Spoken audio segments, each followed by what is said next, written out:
Hi, everyone, and welcome to Behind the Numbers. My name is Dave Bookbinder. Welcome back to the show where we dig deeper to understand what matters most in business. Today, we're going to be talking about how to transform managers into leaders that everyone wants to work for. And I'm pleased to welcome Bob Woolverton, who is the author of the book, The Part of Leadership That No One Talks About. Hey, Bob, welcome to Behind the Numbers. Well, good morning, Dave. It's a pleasure to be here. Thanks for joining us today. I love this. We're going to transform managers into leaders that everyone wants to work for. So maybe we start the conversation by talking about who are the kinds of people that you don't want to work for. The statistics will show, that the numbers behind the story here will show that is the vast majority of leaders in this country. You might remember back to 2015, there was a Gallup survey that was done, and they surveyed employees, and that survey revealed that 50% of the employees surveyed had quit a job due to a bad boss. Well, 50%, that's a huge indictment on leadership, and that's a huge expense to the organization. I've seen leaders that say, it's just part of doing business. People come, people go. Well, when you get into the numbers and you figure out that it is an extremely expensive cost to an organization, but we could do a completely different show on that. But here's an interesting part. So from 2015, when Gallup did that survey, 2019, 4 years later, another company did a survey of even more employees, like 3 times the data set. And that revealed that 57% of the employees surveyed had quit a bad boss. Now, that didn't surprise me too much because I'm thinking, 4 years it went up 7% from 50% to 57%. But what did surprise me a little bit out of that survey was that 14% of those had quit 2 bad bosses. They had quit 2 jobs because of a bad boss. So that's really started to get me rolling. But from that second survey in 2019, here's the part that I thought was really shocking. That in that same survey, another 32% of employees wanted to quit a bad boss, but hadn't. So that's 89% combined. So when we talk about what kind of boss do they leave, well, the vast majority of leaders, that seems to be the problem. And so when we look at numbers like that, we've got to ask, well, why is it happening? Because no one gets up in the morning and goes to work intending to be a bad boss. But the problem is that there's no fast food drive-through restaurant solution, that there's no one piece of information that people need to understand about leadership.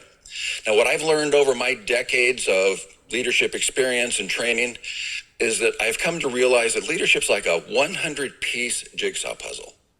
And there's all of these little pieces that build that jigsaw puzzle, and you need all of those pieces. Well, but actually, here's the really good news. Is to build a jigsaw puzzle, you obviously don't need all of the pieces, because you get to the point where you get enough pieces assembled that leadership picture will start coming together. So even though you're missing some pieces, and those are the areas that as a leader that you need to work on, you can still start working towards becoming a good leader. And this is where, personally, I kind of get annoyed with these social media memes where they go, leadership is, and it's this one phrase, and people, that is so insightful, that's such great information. That's just one piece of the puzzle, so don't get too excited about one piece of the puzzle, but put that into your toolbox. Now, there's an excellent place to start as a leader, and that's where when these people leave, this 89% of people that want to quit a bad boss, well, when people either quit or they get terminated, I consider that a failed relationship.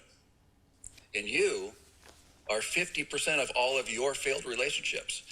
So as a leader, the first thing you need to do is step back and think, what's my culpability in this? What could I have done or should I have done to prevent this from occurring? How do I know where my policies and my procedures, were they communicated effectively? Could I have done a better job of making sure the intent was communicated and understood on the other end? Is there a feedback loop to make sure that, what I'm intending to communicate is being received the way that I intend it to be received? And even when I was working, I did a survey monkey for the people that I was responsible for, and I had all these different leadership areas that I was basically requesting feedback from the people that I'm responsible for. And at this point in my career, I thought, there's some places that I'm doing pretty well in, and there's others that, missing jigsaw puzzle pieces that I still have to work on. But the survey told me in some places that I thought I was doing really well, my followers are going, no, you need to work on this, Bob, And then the other areas where I thought I was weak, they said, no, you're doing great in that area. So that having that full circle of communication is vitally important. So when, as a leader, if you have the humility to step back for a second, and whether an employee quits or an employee gets terminated, to look back and say, what is my culpability? What could I have done, or what should I have done? To me, that is the first component, because you're starting to take responsibility for that work environment. And that's where so often people get to the point where they get promoted, and I hear it all the time. They go, well, I'm in charge of this. I'll ask them, so what do you do for this organization? Well, I'm in charge of research and development, or I'm in charge of sales, and so on. And what I've come to learn, you're not really in charge. You are responsible for many more things being promoted. And because I ask people, so let's say you're responsible for a sales division. So you've got key performance indicators you're supposed to meet. So numbers that you're supposed to produce. And if you don't produce those numbers, if your division doesn't produce those numbers, who does your boss come to? They come to you. They're holding you accountable. They're holding you responsible, because you're the leader of that division. So when you change your mindset and you start to think that rather than so much being in charge, I'm responsible for the results of this organization, that really changes the way that you look at your role as a leader, and the way that you look at your relationship with your followers, or the people that they're assigned to you. You've already heard me say once or twice in this discussion where I talked about the people that I was responsible for, because that's a paradigm shift. Rather than thinking I'm in charge, thinking I'm responsible for these people. And so what I like to do is I like to start off with 3 responsibilities that come with every promotion. And those responsibilities are, number 1, you're responsible for the results of your unit. Now, when I say unit, I'll say, whether you're a first line supervisor, your unit would be your team, your squad, or however you define it in your organization. If you're middle manager, your unit is your division, maybe multiple divisions. And if you're the CEO, your unit is the entire organization. So this responsibility of being responsible for results applies at every level of promotion. So that's when I say unit, however it applies to you, wherever you are in the organizational structure, your team, your division, your organization. So you're responsible for the outcomes and the results. But you're also responsible for the success of your unit. You're responsible for the people in your team and their success, making sure they've got the knowledge, skills, and ability to do their job. And then the third responsibility is you're responsible for the welfare of the unit. Do they have a safe working environment? Do they have the protective equipment that they need? Do they have the training they need to do their job safely? Is the workplace free of harassment and other workplace issues like that?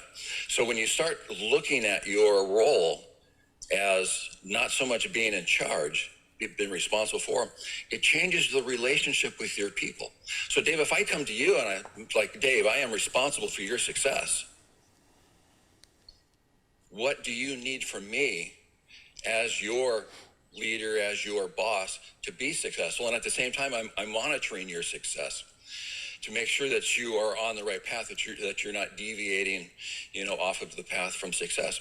I talk about, I just saw it again Monday night football, and the Seahawks were playing. I'm in the Seattle area, so the Seattle Seahawks are the NFL team of my area, and Coach Pete Carroll, fabulous football coach. And I love him from a leadership standpoint, because when one of his players either breaks through the line with the ball and they're running towards that goal line, for that touchdown, or the wide receiver catches that pass and they're running for that goal line as fast as they can, who's running alongside them on the sideline? Coach Pete Carroll, and he's cheering them on like, go, go, go, because he's all about their success. And he realizes that as the coach, as the leader of the team, he sets the mission, he sets the plan, but he's responsible for the success of his players. And when they win in the post-game media event, he always gives credit to the players and the great performance they had. And when they lose, where does he turn the attention? He turns it on himself. He takes responsibility for that loss because he is responsible and he knows that. And so I think, from a sports standpoint, that he's a great example of leadership in that way of taking responsibility for the organization, in essence. So those are the 3 responsibilities I say as a leader If you take on those three responsibilities, no matter where you are in the organization, and start focusing, I'm focused on results and outcomes, because that provides guidance to your employees also. And that's one of the things that people complain about. We don't have any goals, we don't have any objectives, we don't have any leadership, that we're not leading. If you come into an organization, particularly as a CEO, this is most critical at the executive level, and all you're doing is holding the wheel and never changing course, just keeping the status quo, it's not leadership. You could tie a rope to the wheel and accomplish the same sort of thing. I remember in business school, they said there's two types of businesses: those that are changing and those that are going out of business. So if you're not changing course, if you're not changing direction, if you're not providing guidance to the organization, you're not being a leader, you're just keeping the status quo. So, when we talk about the types of leaders that you want to be, like I say, it's a 100-piece jigsaw puzzle, but you got to start with that idea of get that mindset out of your mind that you're in charge and change it to I'm responsible for. And when you do that, then you create trust within your work group.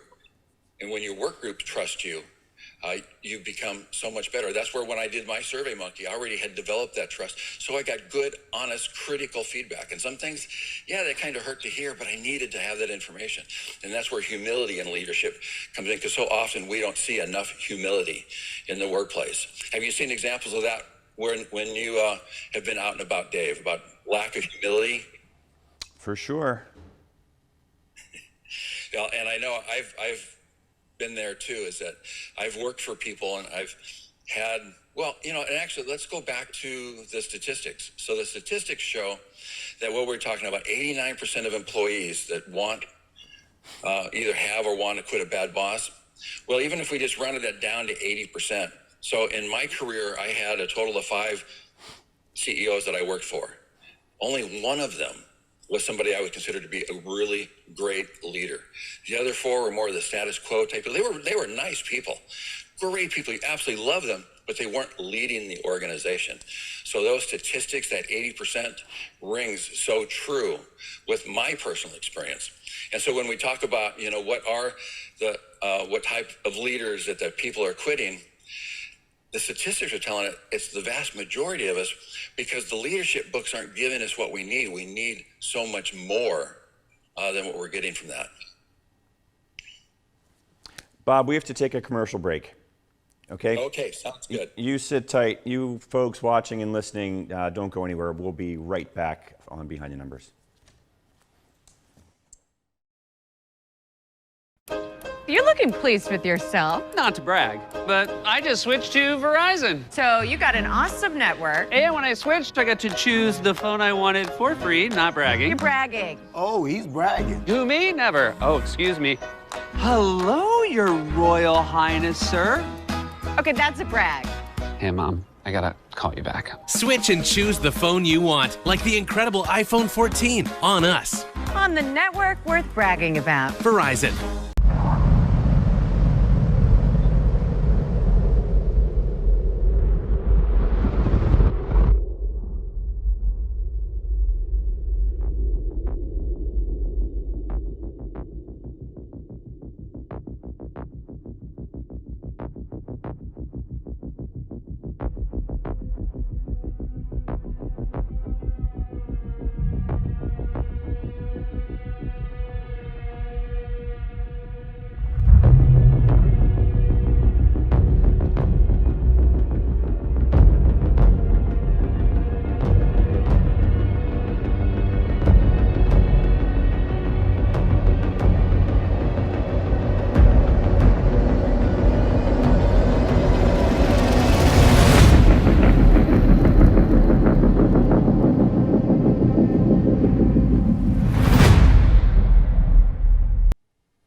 And welcome back to Behind the Numbers. I'm Dave Bookbinder, and today we're talking with Bob Woolverton about how to make managers better leaders. And Bob, I want to start off this second segment here by taking it top level. Let's start with organizational culture, okay?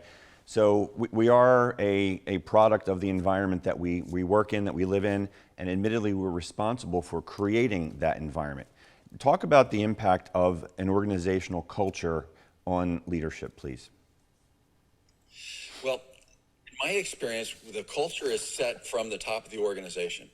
But what the greatest responsibility lies with particularly your first line supervisors, because the focus can tend to change if your organizational values say that we operate by the golden rule, we treat everybody with dignity and respect, but at the line level in the sales, they are focused on the numbers and they're focused on profitability. Well, sometimes those don't coincide. They certainly can coincide, but if they start putting profits ahead of the values of the organization, that's where you need the first line supervisors to recognize these little deviations. Because what happens in an organization is once there's a behavior that occurs, it's a little bit off course, and it's just a slight deviation that could be corrected with just a slight rudder tap. But if the supervisor doesn't take the time to have a crucial conversation with an employee and correct that behavior, once that behavior is repeated, it becomes your new culture. And then down the road, you get another deviation. And so you start getting just in little increments, a little bit further and a little bit further and a little bit further off course until you have some sort of organizational disaster. And that's generally where an employee will get fired or you get sued or something like that. And that's where they'll say, oh, good riddance, that person was a bad apple. Well, were they a bad apple when you hired them? You've got a hiring process, an interview process to screen that out. And so was it the culture that shifted? You watch what's the television show, Undercover Boss? How many times do you have the executive level go undercover down to the line level and realize the stuff that's going on down here isn't what we were expected. This isn't what we communicated. They've gone completely off course. So that's where earlier I was talking about having that feedback loop. Those are so important to maintain that culture, because if you don't maintain the culture, if you don't do those little rudder taps, and like I say, where they are most applicable is from the first line supervisor, to do those rudder taps to keep people on course. So your supervisors have to be brave enough to have these difficult conversations with people. And again, with that trust, because I'm trying to help you succeed and not go off course so we can maintain the culture of our organization. So that's a huge example of how things can go awry. And a lot of times the executive level doesn't even know it. I've been in organizations where the belief system at the executive level is one thing, and then when you go to the line level, like, oh, we don't believe that at all. That's where the communication comes in. That's where your culture can fall apart. Yeah, and having those critical conversations or crucial conversations, as you call them, obviously makes a whole lot of sense here. But let's unpack that just a little bit and explore, I'll call it the human motivation, if you will. What's the psychology around the motivation, and how do you tie that all into your crucial conversation so that you get the outcome that you're looking for? Well, we can get into different levels of theories of human motivation, and there are several different levels of that. But one of the things that we'll be talking about in that case would be needs theory. And what do people need out of their job? So normally, when you're fresh out of college, you get your first job. Well, you're looking to put a roof over your head and put food on the table sort of thing. And so you're more interested in the paycheck. But once you get that lower level need fulfilled, now you're looking for higher level needs. You're looking to belong to something and to contribute to something important. And so that's, as we move up, that's where it drifts into that intrinsic motivation that now I'm contributing to something meaningful. And that's what I love about the work that I do, because it is meaningful. But if the focus starts turning towards profits rather than the meaningfulness or the safety or whatever it is of what your organization does, that's where it can go off track. And we've seen it in big business. We've seen it in little business. We can go back to, I think it was the early 1970s with the Ford Pinto case. And I can't remember the name of the gentleman who was a social activist. And he felt that his ethics could stand up to any corporate environment. But at the time, the Ford Motor Company, with the CEO they had, he was focused on profits and beating the Japanese auto market. And they shifted his mindset where when he got promoted for the recall coordinator, that there was a recall that needed to happen regarding the gas tank where it was mounted in the Ford Pinto with rear-end collisions, and people were getting trapped and burning to death. And they did a cost-benefit analysis and decided it was cheaper to let people burn to death. Well, that wasn't the values of the organization. They were focused on profits. And that's how, so this gentleman, they hired a great apple and felt that his ethics could withstand any corporate pressure. Because of that organizational culture, he succumbed to that. And now, in hindsight, when he looks back, he goes, I can't believe I made that decision. but it was that corporate culture, was that barrel, in essence, a good apple spoiling in a rotten barrel. And so that's where I say these little increments, that's where it's so important in the first line supervisors is to recognize, are we getting away from our values where your corporate value or your organizational culture begins to shift? Yeah, Bob, in leadership parlance, there's been a lot discussed about things like vulnerability and empathy. And empathy in particular, I've seen great studies that talk about performance that's tied to empathetic leaders and how it's correlated directly. What are your thoughts on those two characteristics of leadership? Well, I have a little bit of a challenging history with that, because when I first got promoted, when I was first in charge, I was very much a numbers person. And I was all about the numbers and so on like that. And I didn't have much of the interpersonal skill. And that's where I got the nickname initially in my leadership career, Robo Bob, because I was all about the numbers, So I had to change that. And so the empathy and the transparency, it is vitally important to create trust. But here's the challenge that I have with that. While it is one of those puzzle pieces that you have to have, it's not the entire puzzle of leadership. You still have to provide the direction. You still have to have the controls within the organization. And that's where I see the fault is there's so much focus right now put on being vulnerable, being empathetic, and so on. Yes, you have to do that, but that's not leadership in its entirety. There's still all these other things that you need to do. Like I said, I had bosses, they were great people. Talk about empathy, oh my gosh. Empathetic, transparent, absolutely great people. You would love to have them over for dinner at any time, but they weren't leading the organization, and ultimately that led to their failure and they were ousted. So vitally important transparency and empathy. That's how you build that trust, but you also have to do the other leadership components. So when I read, in fact, there is one of the best-selling leadership books that I was reading, and it said leadership is empathy and transparency. And I didn't read any further. Because that is not leadership. That is a jigsaw puzzle piece of leadership. Yes, you have to have that, but that is not leadership in its entirety. So that's why I have a bit of a mixed relationship with that. Gotcha. Bob, for folks who are watching and listening and want to connect with you, what's the best way to get in touch? The easiest way is to find me on LinkedIn. My name's Bob Woolverton, and there's 2 O's in Woolverton in the second name, W-O-O-L. Not 2 O's in the first name, 2 O's in the last name, Bob Woolverton. Thank you for clarifying that, Bob. We're getting down to the short strokes here, Bob, just a few minutes to go in the program. But I want to give you a chance to talk about the book, The Part of Leadership That No One Wants to Talk About. Definitely want to know what inspired you to write it and tell the folks where we can get it. But underpinning all of that is I want to know, what is that part of leadership that no one wants to talk about? Well, it's actually pretty much what we were just talking about. It's the opposite of that empathy and transparency. And that's what prompted me to write the book, because of the 4 of the 5 leaders that I had that I say weren't as good as the one that was really great, what he did that made him such a great leader is he provided direction. He had a vision of how we were going to change the organization, how the organization was going to be better in the future, and how we were going to make that happen. The other 4 were just the status quo. They were focusing on the empathy and the transparency and all of the interpersonal relationship. Like I said, that's important, but if you do that alone, then you're not leading the organization. And that's the part of leadership that most of these leadership books don't talk about. They don't talk about having a vision for the organization, having a compelling, inspiring vision, an aspirational vision that people are inspired that I want to contribute to that. And a lot of our top performing tech companies, yes, they have a really great vision, inspiration about how they're going to change the world, in essence, through the products that they're developing. And that's what inspires people to come to work. That's why they love their job. That's why they have more people applying than any of the other companies, because they have that vision. And that's the part of leadership that most of the leadership books don't talk about. Got it. Bob, I'm going to give you about 90 seconds here to give you the last word, but keep it brief, please.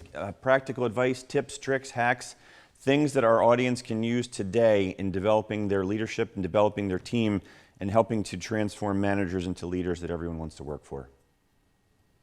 Well, I think the first thing that you can do today is what we talked about in the first half of the program today, is change that paradigm shift, that you're not so much in charge, but you're responsible for. You're responsible for results. You're responsible for the success of your people, and you're responsible for their welfare. And that will help create that trust and that transparency and that empathy among your people when they understand that that's your belief. When you go to them and I go, Dave, I am responsible for your success. What do you need from me? We've got to meet these numbers. We've got to have these results or whatever. But, let me help you do that. That's what I'm here for. And so when you have the humility to change that mindset, that's what's so important. And take the time to look in the mirror. What's my culpability in this if I have failed relationships through separations or terminations? What is my culpability? Because I've had people come through my classes, C-suite executives, and they go, you can't teach me, I already know everything. And I feel so sorry for that organization because you never know everything. There's always somebody you'll meet that knows something you don't know, and have the humility to recognize that you always have room for improvement. You never have all of the 100 jigsaw puzzle pieces. So keep working on that. Yep. It starts from within. It's an inside job. Bob, thanks so much for Certainly. joining us today on Behind the Numbers. Unfortunately, we are out of time. Okay. Thank you, Dave. It's been a pleasure to be here this morning. Yeah, thank you. And thank you at home for watching and listening. We can't do the program without you. Please be sure to crush that subscribe button. Stay in touch with all that we're up to. New episodes are coming on a regular basis at this point now that we're back in our new studios. Again, my name is Dave Bookbinder, and I'm the one that my clients turn to when they want to know what their most important assets are worth. Please reach out to me. You can find me on LinkedIn, Facebook, Twitter, and pretty much everywhere. Just Google me. That's all we have for today, folks. Thanks again for watching and listening. We'll see you next time on Behind the Numbers.